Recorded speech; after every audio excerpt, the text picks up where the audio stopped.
RMN Oplan Tabang. RMN Oplan Tabang.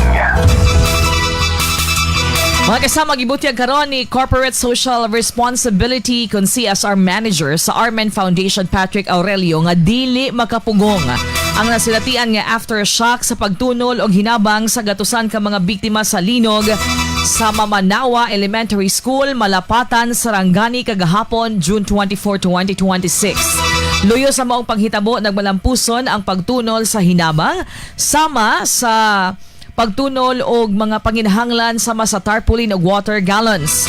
Gani nagpadayon ang pagtabang sa mga biktima sa linog alang sa second day og third day sa Armen Oplan Tabang diin karong adlaw. Biyahe paingon sa Maasim, Sarangani o General Santos City ang atong team. Atong paminawon karon ang tingog ni Sir Patrick Aurelio, ang CSR Manager sa RMN Foundation. Sa totoo lang kakagulat kasi naramdaman natin kaninang umaga yung aftershock. Pero hindi yun yung nagpatigil sa atin para hindi tayo magpatuloy sa Oplan Tabang Relief Operation dahil nakita natin yung pangangailangan. Gaya nito, patuloy tayo namimigay ng mga food packs, ng mga trapal at saka ng mga lalagyan na ng tubig na water jug kung tawagin ay tuloy-tuloy yan. Saang sulok ka man, kami Samtang nasab sa 100 ka mga pamilya ang nagkabenepisyo sa maong hinabang lakip si kasamang Daisy Dalquez. Kinsa na himong malipayon og mapasalamaton, gumikan dako matod ba kini og tabang alang kanila nga nagpondo sa gitukod niini nga barong-barong.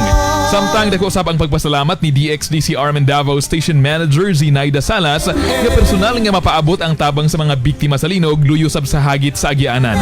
At paminaw ng tibig sa mensahe ni Ma'am Zenny Salas. Murag na-touch gid ang amo ang kasing-kasing tungod sa kalsada pa lang nga hastang lisuda. Pero kada mga kasama, ang amo ang kalipay karon, gaoros-oros, tuhod kay kabalumi kaning gamay na hinabang pangmuabot na sa inyo ha, murag dako na jud kayo ni.